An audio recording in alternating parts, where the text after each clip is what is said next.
네, 여러분 안녕하세요. 중앙대학교 김혜영입니다. 한국초등영어교육학회 학술대회에 저를 초대해 주셔서 감사합니다.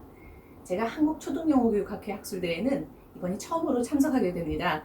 그러나 유초등교육에 항상 제가 관심이 있었고, 특히 이번 학술대회 주제가 테크놀로지와 학습 주도성이라는 말씀을 듣고 발표를 결심하게 됐습니다.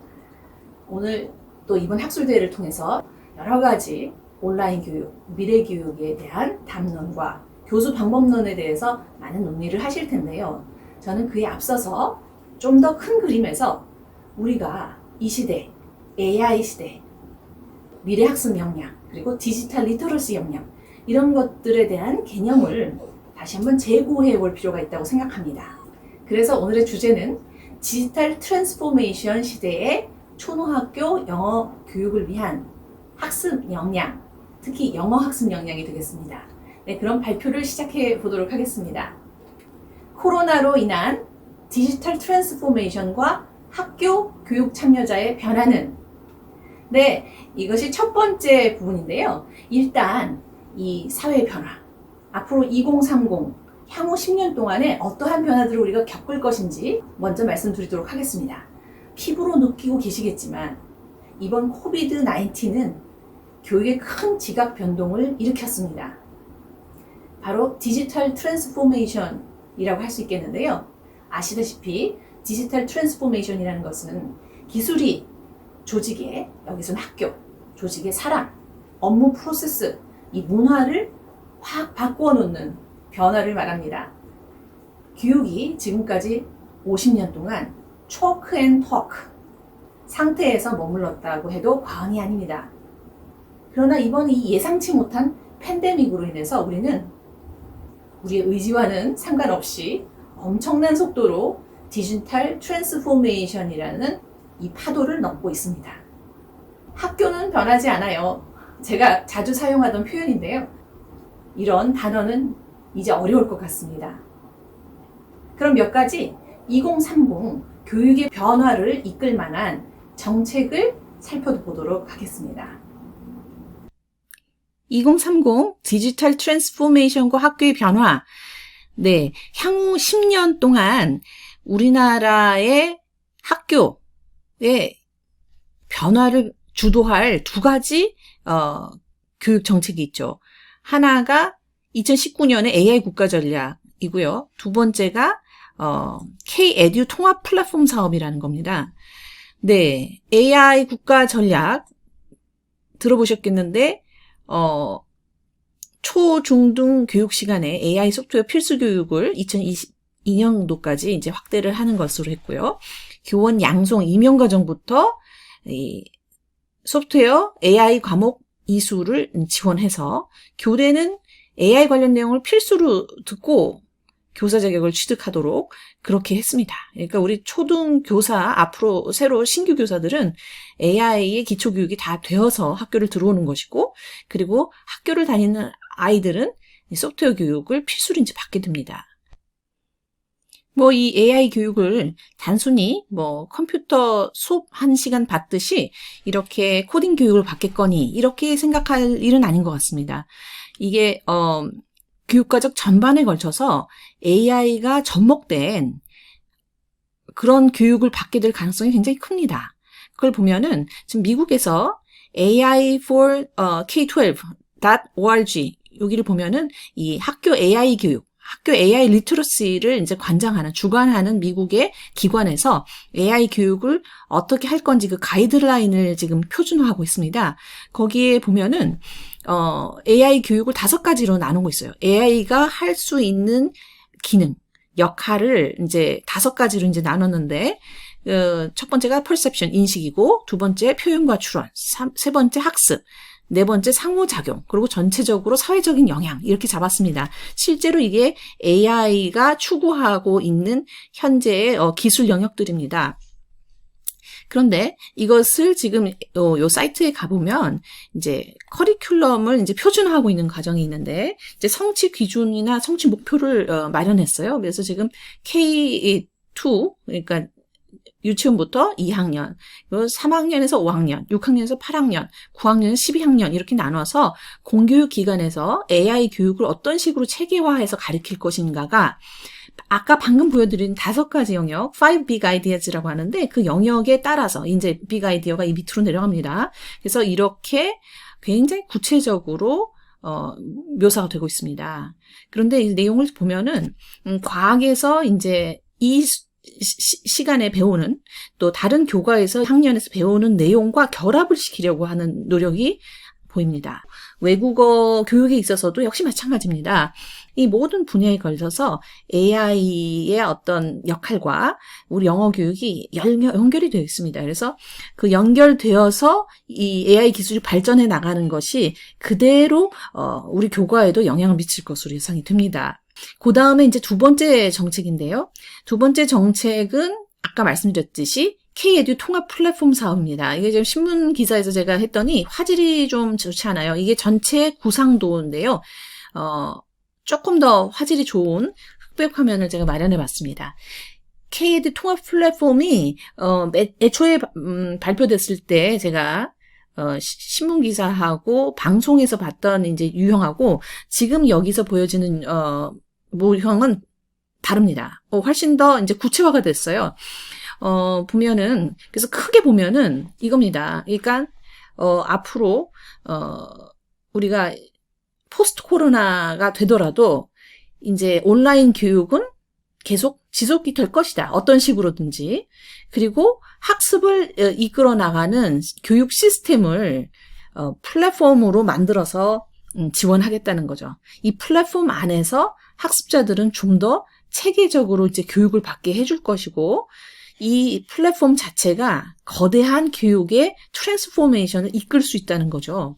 그래서 학교에 우리가 이제 여러분들 요번에 많이들 사용하고 계시는 LMS, 러닝 매니지먼트 시스템, EBS, 온라인 클래스라든지 이 학습터 등이 있고요.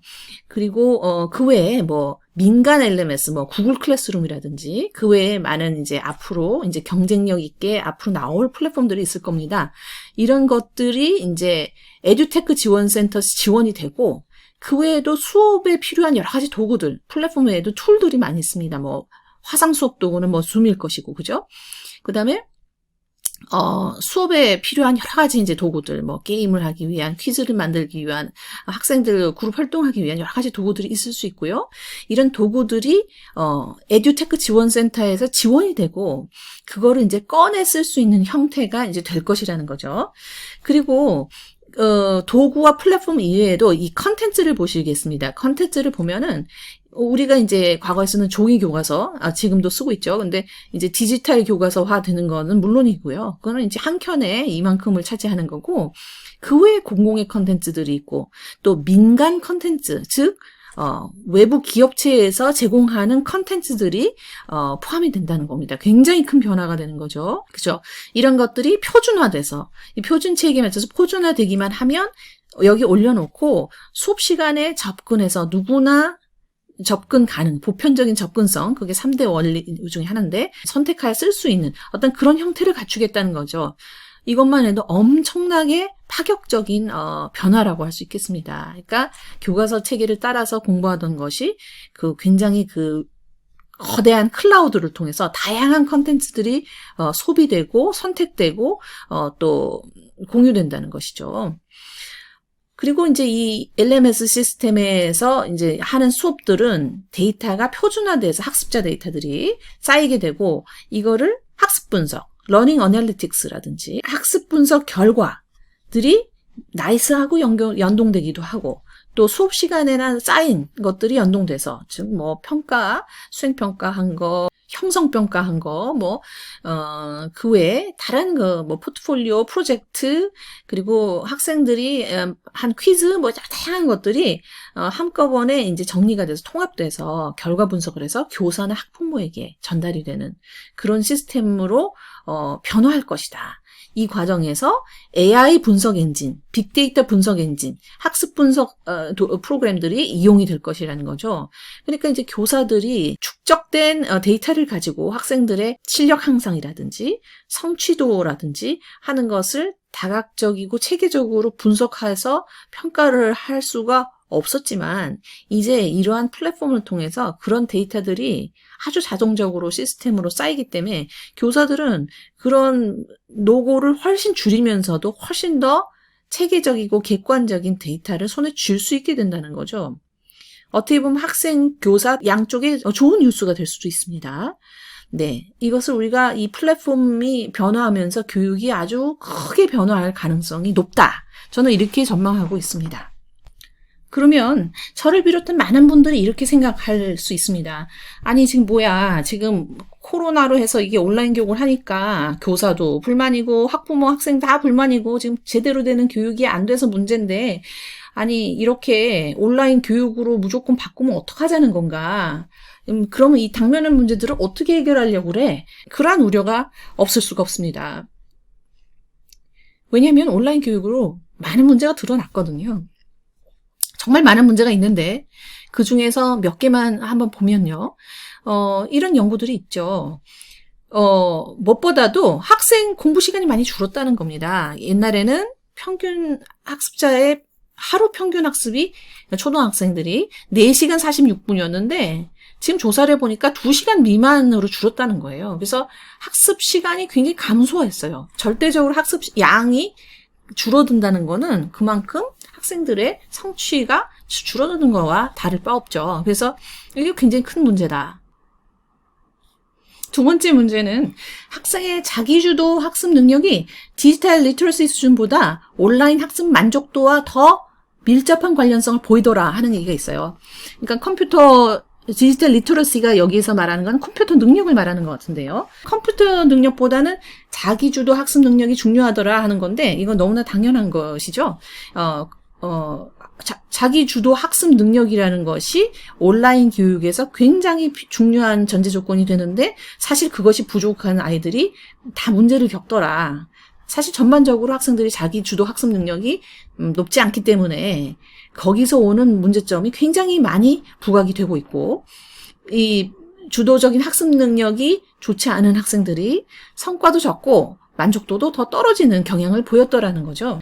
학생들이 온라인 학습 좋은 점은 뭐 집에서 편안하게 공부할 수 있다. 이게 굉장히 어떻게 보면은 이제 나태한 어떤 모습을 만들기 쉽고, 또 가장 좋지 않은 점은 뭐냐 했더니 오랜 시간 앉아서 화면을 봐야 해서 쉽게 피로해진다. 아이 건강에도 굉장히 좋지 않고, 그리고 수업의 다이내믹스도 없고 굉장히 수동적인 학습자로서 그저 지식만 전달받게 되는 그런 모양새가 되기가 굉장히 쉬운 것이죠. 네, 어느 하나라도 지금 심각하지 않은 게 없습니다.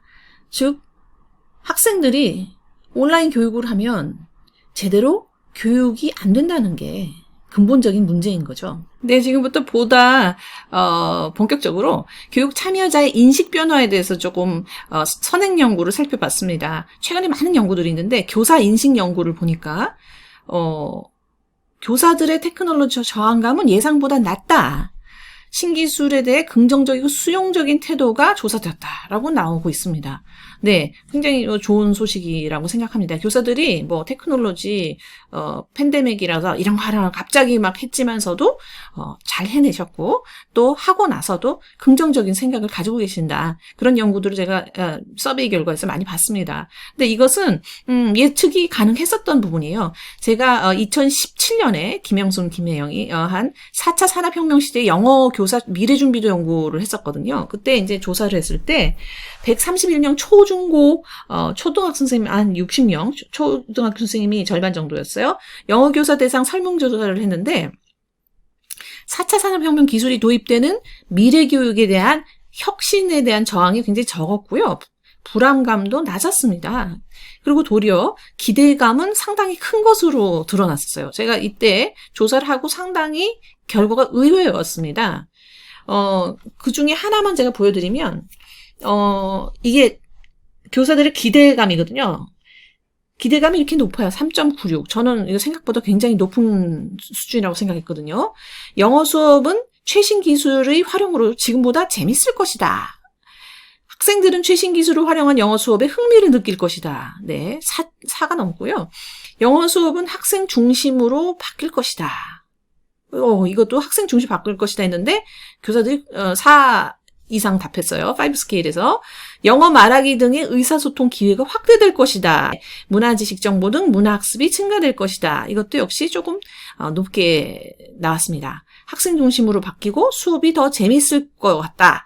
라는 기대감이 상당히 높은 것으로 드러난 적이 있었습니다. 그것이 이제 현실화돼서 드러난 거죠.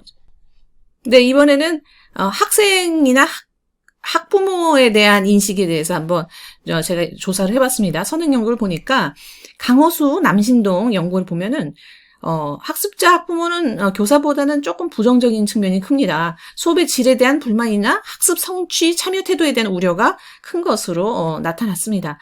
그러나 이들 연구에서 대부분 드러나는 것이 이런 부정적인 인식은 학습 주도성 유무하고 큰 차이가 있더라. 학습 주도성이 낮은 학습자의 경우 불만이 더 많고 학습 주도성이 높은 사람은 오히려 굉장히 긍정적인 생각을 가지고 있다는 점이 나타나고 있었습니다.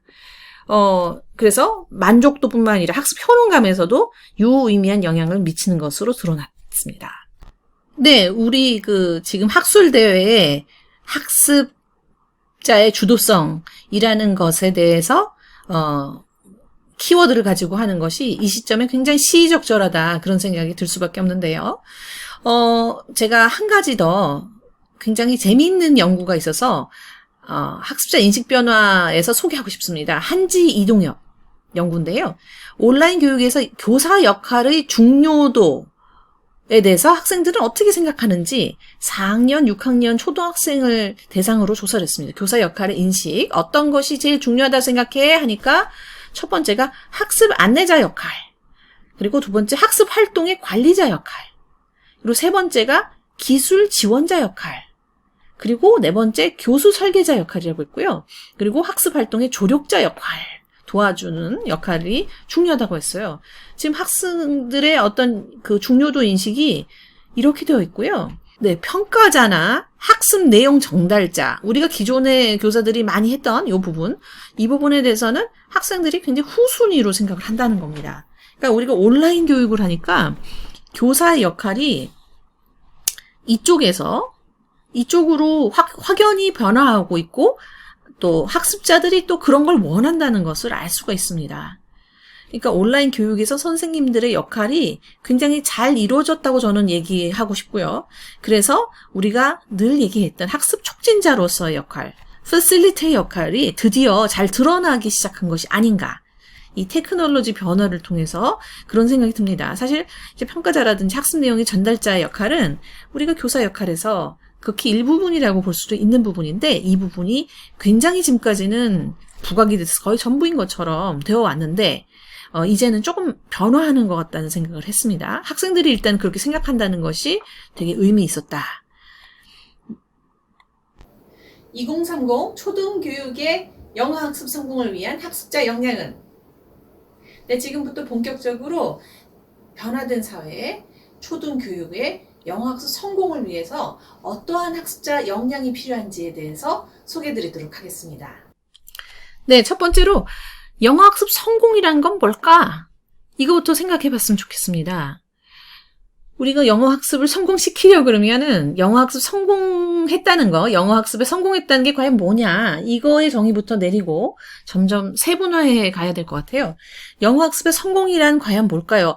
저는 영어학습 목표에, 교육 목표에 도달하는 것, 도달시키는 것, 그것이 학습 성공이라고 생각합니다. 두 번째는 초등 수준에 맞는 영어 학습 역량을 기르는 것. 네, 영어 역량이라고 볼 수도 있지만 저는 영어 역량은 이미 교육 목표 도달에 이제 들어갔고요. 학습 역량을 기르는 것이 필요하다. 앞으로 계속 학습을 해나갈 거기 때문에 학습할 수 있는 역량을 기르는 것이 매우 중요하다고 생각합니다. 자, 그러면 두 번째로 성공적인 학교 수업의 핵심이 뭐겠는가? 2030 변화된 학교 수업은 단연 학습자 중심 수업입니다. 이거 가장 대표적인 표현이라고 할 수 있는데요. 학습자 중심 수업으로 변화한다는 뜻인데 여기서 학습자의 주도성은 당연한 전제 조건일 수밖에 없습니다. 학습자가 중심이 되어서 수업을 해야 되는데 그 학습자 중심에 서 있는 학습자가 주도성이 전혀 없다 그러면 어떻게 수업이 가능하겠습니까? 따라서 학습자는 자기가 원하는 걸 알고 자기가 의사결정을 할 수 있어야 되고 좋은 것이 싫은 것을 확인할 수 있어요. 자기가 필요한 것을 이해하고 있어야 된다는 것이죠. 학습자의 주도성은 너무나 당연한 것이죠. 근데 문제는 이거죠. 그럼 학습 주도성은 과연 어떻게 길러지는가? 어떻게 보면 교사가 해줘야 할 가장 중요한 교육이 아닐까 싶습니다. 세 번째는 어떤 역량을 길러야 학습에 성공할까 하는 점이죠. 네, 이 두 가지는 우리 영어교육 참여자들의 가장 당면한 연구 과제가 아닌가 싶습니다. 우리 교사, 또 우리 교수, 학자들이 모두 이 당면한 연구 과제를 해결하는데 온 힘을 집중해야 되지 않을까, 노력을 집중해야 되지 않을까 하는 게 저의 생각입니다. 21세기 영어학습 역량에 대해서 조금 더 구체적으로 생각해 보기에 앞서서 저는 좀 거슬러 올라가서 21세기 스킬에 대해서 조금 되짚어 볼까 합니다. 많이 보셨을 거예요. 21st Century Skills 해서 네, 여기 사이트에 가시면 21세기의 기술로서 정의하고 교육의 이제 주요한 어떤 지표로 삼고 있는 것이 있습니다. 네, 보시면 Ways of Thinking. 네, 여기 보면은 창의성, creativity, innovation, critical thinking, problem solving, decision making, metacognition 이런 것들이 다 들어가 있습니다. 근데 이것이 바로 여기가 상당 부분 자기 주도 역량과 유사한 점이 있다고 생각합니다. 네. 그리고 두 번째는 tools for working, information literacy, information and communication technology literacy, 네. ICT 역량, 네. digital literacy, 네. 또 미디어 리터러시 하는 부분이 이제 여기에 들어가는 것이죠. ways of working 하는 데는 communication, collaboration 해서 의사소통 역량, 네, 협업 능력 이런 것들이 여기 들어가는 것 같고요. 그리고 마지막으로 ways of living in the world 해가지고 뭐 시민, citizenship이라든지 life and career, personal social responsibility 네, 이런 것들이 들어가는데요. 문화적인 어떤 태도, 네, 시민의식 이런 것들이 포함되는 것 같습니다. 네, 또 다른 자료를 보게 되면 역량을 또 이렇게 정의하기도 하죠. 크게 다르지 않습니다. 이 동그란 부분 creativity and innovation, critical thinking 이 부분이 아까 첫 번째 박스에 해당하고 그 다음에 두 번째로 의사소통 역량, 그죠? 그 다음에 managing information은 이제 literacy, digital literacy 역량 그 다음에 마지막으로 이제 global citizenship 같은 것들이 이제 나왔죠. 그래서 보니까 자기주도 학습 역량 뭐, 학습 동기, 모티베이션, 그리고 학습에 대한 사랑, 독립성, 자율성, 뭐, 창의성, 책임감, 방향성, 이런 것들이 여기 들어가는 것 같고, 그 외에 뭐, 메타인지 학습 능력, 아까 보면, 그리고 의사소통 영역은 반드시 들어가는 것 같고요. 그리고 디지털 리터러시, 여기까지 우리가 넣어서 21세기의 영어 학습 역량을 좀 정의해 볼 필요가 있다 생각이 되는데요. 자, 요것을 이제 어떤 식으로 정의할까? 어떻게 구체할까? 지금부터 한번 살펴보도록 하겠습니다. 네, 요거는 이제 US Digital Literacy 홈페이지가 있어요. 여기 보시면 digitalliteracy.us 여기로 가시면 이제 요 안에 21세기 Century Skills이라든지 이 디지털 리터러시에 대한 정의들이 이제 나온 것을 제가 참조한 것이고요. 요거에 대해서는 좀 더 자세히 나중에 보도록 하겠습니다. 얘기할 게 많은데 시간이 빨리 지나가 버렸어요. 제가 좀 더 속도를 내야 될 것 같습니다. 자기주도 학습 역량에 대해서 제가 뭐 최근에 연구를 많이 하진 못했지만 제가 2000년대 초반에는 제가 가장 관심 있어 했던 부분이고 또 여러 가지 시도와 노력을 한 바 있습니다. 그래서 오늘은 과거에 제가 했던 자기주도 학습 역량에 대해서 다시 되짚어 볼까 합니다. 먼저 자기주도 학습 역량의 실체가 뭔가를 보려면 거기에 있는 구성 요인들을 봐야 됩니다. 그래서 제가 SDLRS K9 이거는 이제 Self-Directed Learning Readiness 스케일인데요.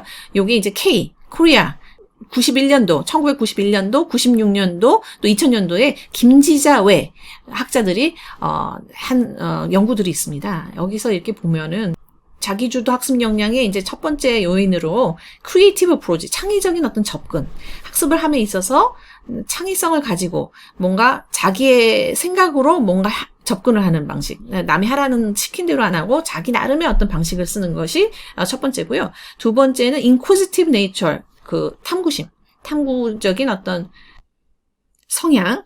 그리고 세 번째는 proactive planning, 그러니까 자발적인 어떤 계획. 그죠? 그리고 네 번째는 acceptance of responsibility for learning. 학습 책임감을 수용하는 것이죠. 그 다음에 love of learning. 그게 다섯 번째요. 학습에 대한 사랑. 그리고 여섯 번째가 future orientation. 네. 이렇게 잡고 마지막 self-confidence as a learner. 학습에 대한 자신감. 이렇게 7가지 요소를 분석해낸 바 있습니다. 근데 물론 이 스케일은 원래 원본이 이제 1969년에 구글리 엘미노가 만든 스케일을 한국적으로 이제 바꾸신 거였어요. 하나의 참고가 될 수 있을 것이고요. 제가 또 2010년에 KE 똑같이 이름 하는데 이제 KE해서 엘리멘터리 스쿨 초등학생용으로 제가 이걸 다시 또 바꾼 바 있습니다. 그래서 2010년에 문항도 좀 줄이고 그리고 표현이나 여러 가지 상황을 초등학생에 맞춰서 다시 스케일을 만들고 그걸 통해서 탐색적 요인 분석을 해본 결과 요런 구성 요인이 나왔습니다. 사실은 이제 완벽하진 않지만 신뢰도가 이게 높은 4가지를 보면은 학습에 대한 사랑, 그건 확실히 들어가고 학습에 대한 사랑이 있고 자기주도 학습을 역량이 좋은 사람을 보면 학습에 대한 사랑이 있고 학습에 자신감이 있습니다. 네, 주목할 부분이죠. 학습에 의욕이 있어요. 그리고 자발적인 주도성이 있습니다. 자기가 스스로 앞서가지고 뭔가 하려고 그러고 그것에 있어서 접근법이 자기만의 것이에요. 창의성이 있습니다. 그리고 학습자로서의 자신의 이해가 좋다. 이것들이 이제 드러난 바 있거든요. 이렇게 묶여 있었습니다. 그래서 이런 부분들이 초등학교 학생 중에 자기 주도 학습 능력이 좋은 학생들이 보여주는 요소이다라고 이제 말씀을 드릴 수가 있죠. 자, 그러면 제가 지금부터 제가 2009년에 Independent Learning Association ILA라는 학회가 있습니다. 여기 컨퍼런스에 제가 갔을 때 홍콩에서 열렸었는데 2009년 제가 발표했던 그 파워포인트 첫 화면입니다. 이게 제목이 뭐냐면 Are Korean Students Ready for Self-Directed Second Language Learning? 오늘의 주제랑 너무 비슷해요. 요 내용을 잠깐 소개할까 합니다. 굉장히 재미있고 여전히 시사점이 있기 때문에 653명의 한국 학생들을 이제 조사를 했어요. 거기서 204명은 4학년, 그리고 220명은 6학년입니다. 이제 영어 교육을 한 1년 받은 학생. 그리고 바로 5학년을 하면은 좀 차이가 안 날 테니까 6학년으로 좀 간격을 벌렸습니다. 그리고 붕 띄워서 우리나라 교육과정 다 밟고 대학에 간 학생 229명의 칼리지 스튜던트 이렇게 3가지 에이지 그룹을 만들었어요.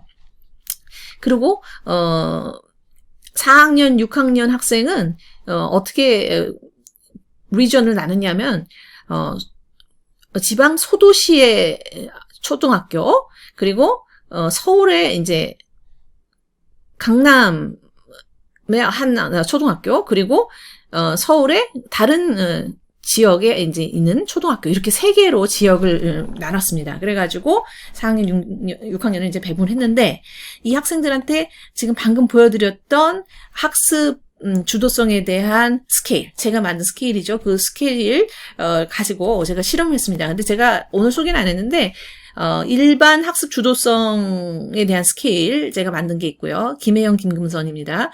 그리고 두 번째는 영어 학습 주도성, 또 다른 스케일이죠.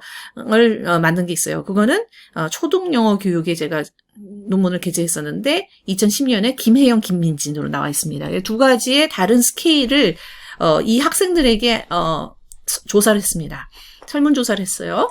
자, 그래서 이제 결과를 지금부터 소개해 드릴 텐데요. 정말 깜짝 놀랄 결과가 나왔어요. 에버리지는 이제 구글리 엘미노가 세워놓은 자기주도성의 평균을 여기다 표시한 겁니다. 3.7 정도인데, 자, 한국 학습자들의 자기주도성이 어떻게 나왔나 보시면 4학년이 제일 높고 6학년이 그다음, 그리고 대학생이 제일 낮습니다. 이 대학생은 서울의 상위권 대학 학생을, 사범대학 학생을 조사한 건데, 그러니까 굉장히 우리나라 교육과정에서 성공한 학습자라고 할 수 있는데 자기주도성이 제일 낮은 걸로 나왔습니다. 그리고 구글리 엘미노가 세우는 스케일, 물론 이게 객관적인 잣대가 될 수는 없지만 엄격한 차이를 보이는 것으로 나왔습니다. 두 번째, 좀 더 자세히 보니까 말이죠. 세부 항목별로 보니까요. 요인별로 보니까 4학년 학생이 말이죠. 지금 꼽표가 되어 있는 이 모든 항목에서 유의하게 주도성이 높은 걸로 나왔습니다. 학습에 대한 사랑도 4학년이 제일 높고, 창의적 접근도 4학년이 제일 높고, 탐구심도 제일 높고, 계획적인 플래닝도 높고, 그리고 학습자 신감도 제일 좋은 걸로 나타났습니다. 참 놀랍지 않습니까? 그리고 6학년과 대학교 학습자에는 차이가 없는 것으로 나왔습니다. 네, significance가 4학년에게만 있더라. 그리고 second language, 영어 교육에 대한 자기 주도성을 한번 봤습니다. 그랬더니 4학년 역시 제일 높고 6학년이 제일 낮고, 그리고 칼리지 스튜던트가 그 다음으로 나왔습니다. 에버리지에 많이 못 미치는 모습이었죠.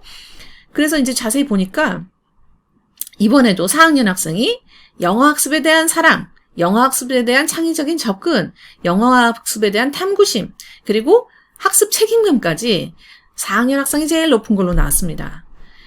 그리고 요 파란 꽃표부는 이제 대학생이 제일 유의하게 높은 걸로 나왔는데, 자발적인 계획, 학습 계획, 그리고 미래 지향적인 학습관을 가진 점에서는 대학생이 높은 걸로 나왔습니다.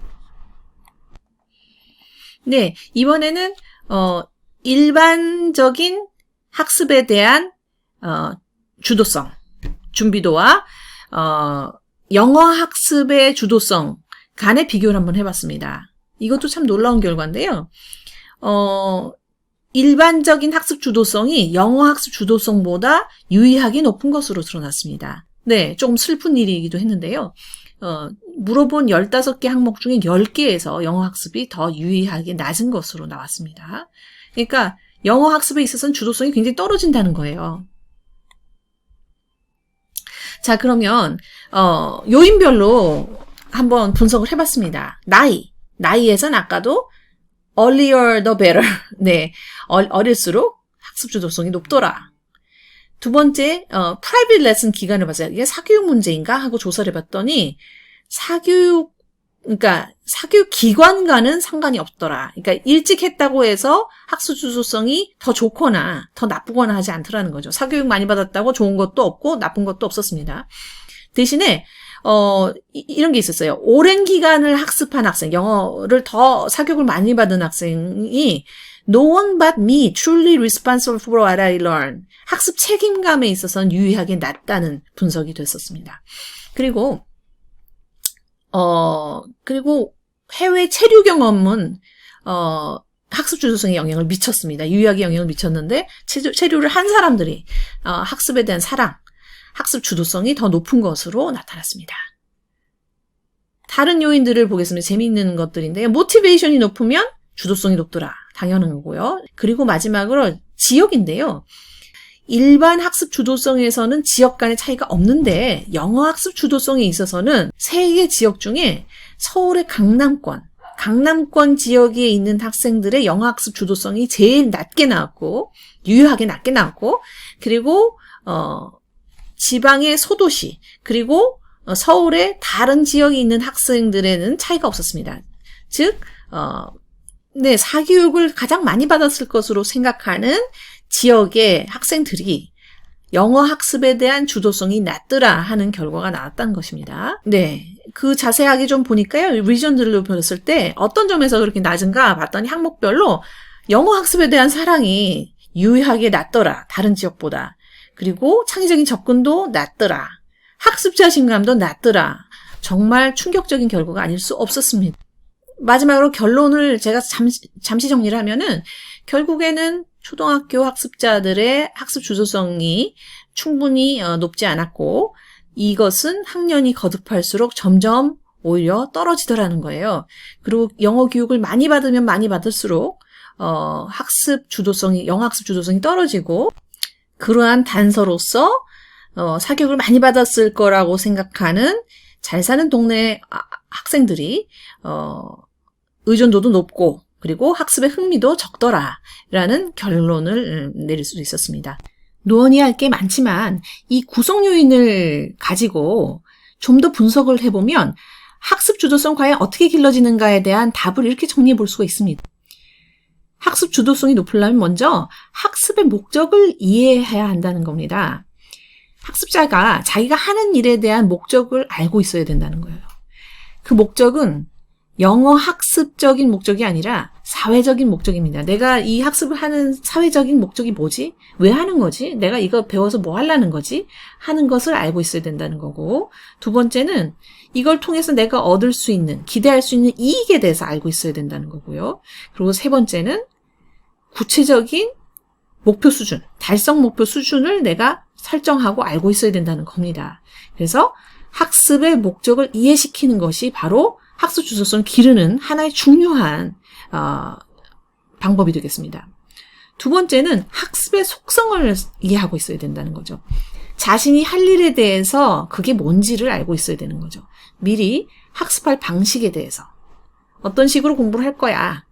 또 내가 하는 학습의 장점, 일의 장점, 그리고 이건 얼마나 재미가 있을 건지, 얼마나 정도의 분량인지, 어떠한 절차를 밟을 것인지 이런 걸 사전에 좀 생각하고 내가 메타 인지를 하고 있어야 된다는 거죠. 세 번째, 학습자로서 나 자신의 이해도 매우 중요하다는 사실을 알 수 있습니다.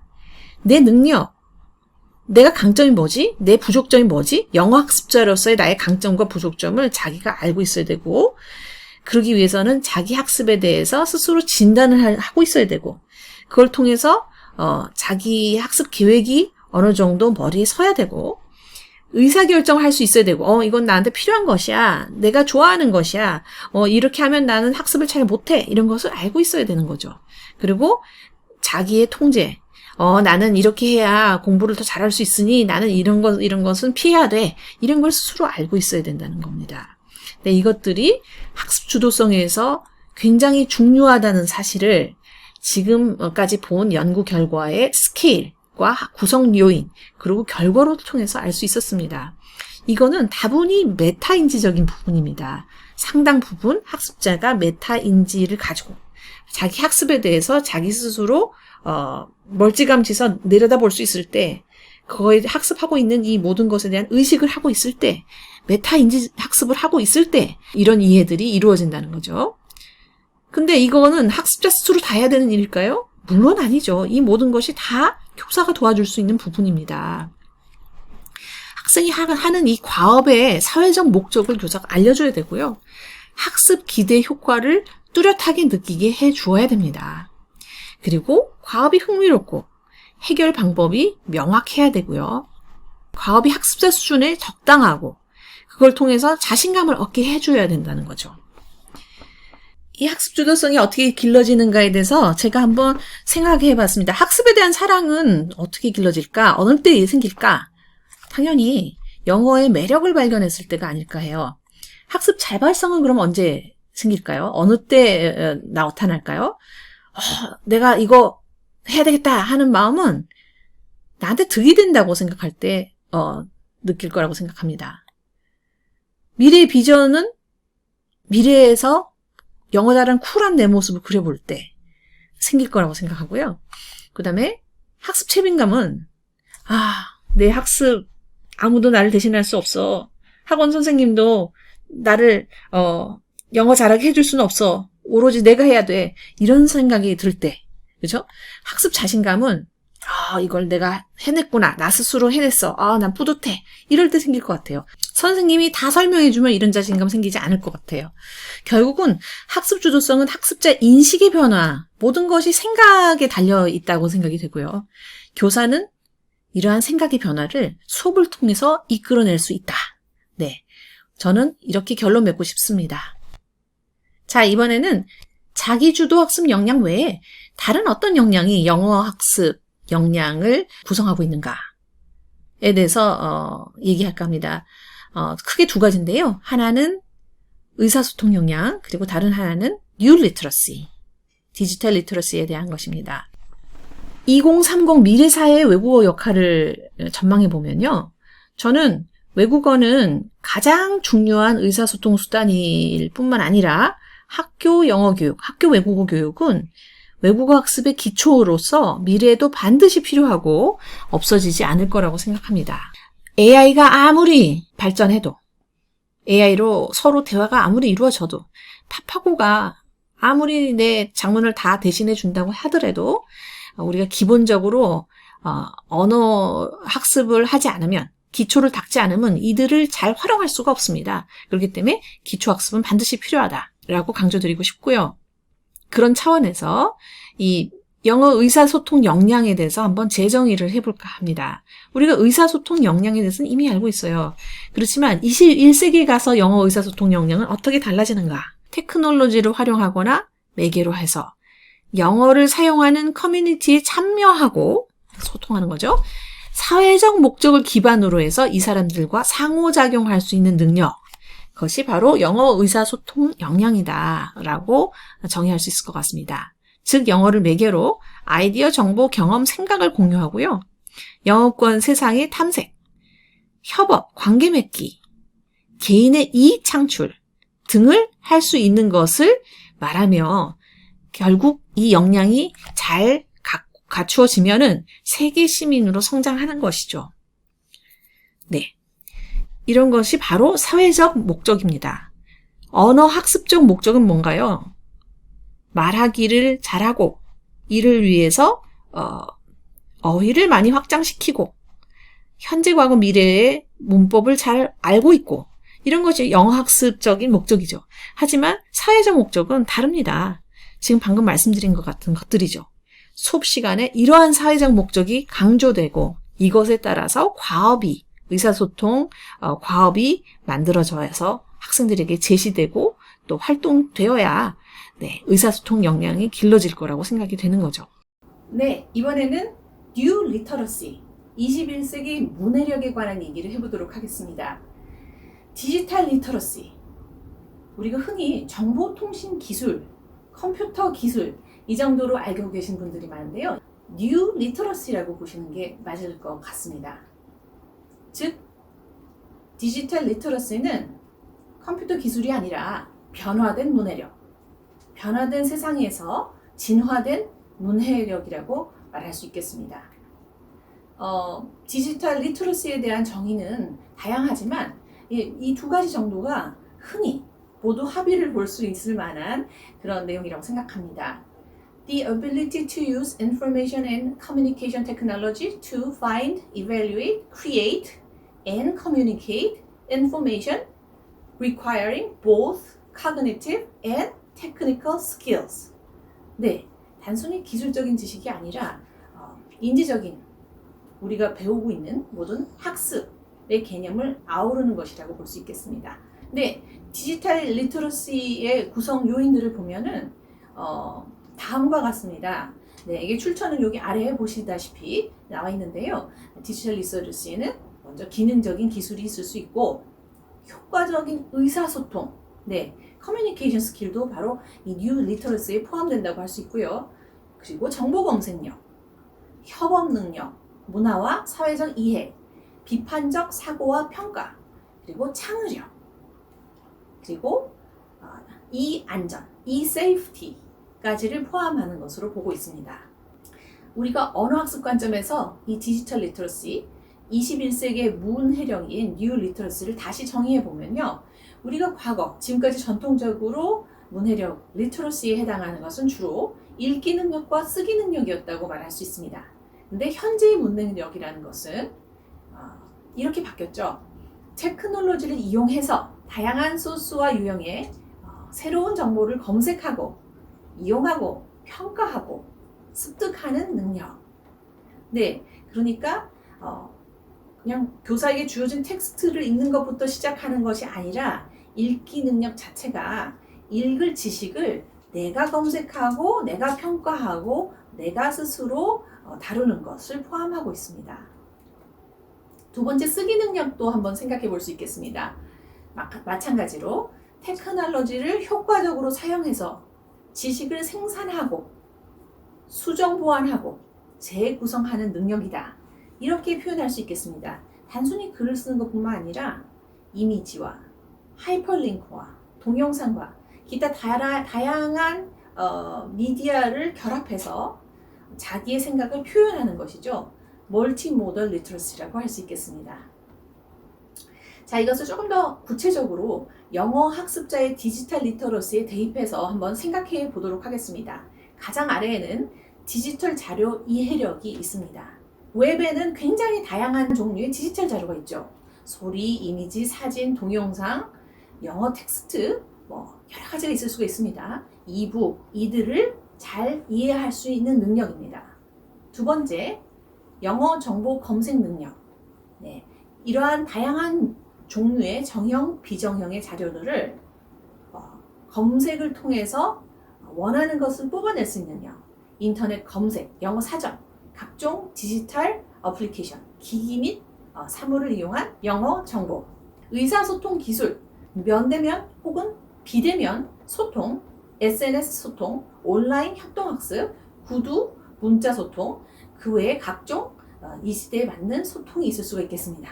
그리고 영어 컨텐츠 창작, 네, 키보드 사용 능력부터 시작해서요, 파일 생성, 이미지 사운드 창작, 또 편집, 멀티미디어 제작, 이런 것들을 말할 수 있습니다. 그 다음에 지식 생성 및 교환, 웹 프로젝트, 또 디지털 스토리텔링이라든지 디지털 플랫폼 사용 등 ICT 통합해서 지식을 생성해내고 그리고 교환, 공유, 확산할 수 있는 능력이 되겠습니다. 가장 상위의 능력이라고 볼 수 있겠죠?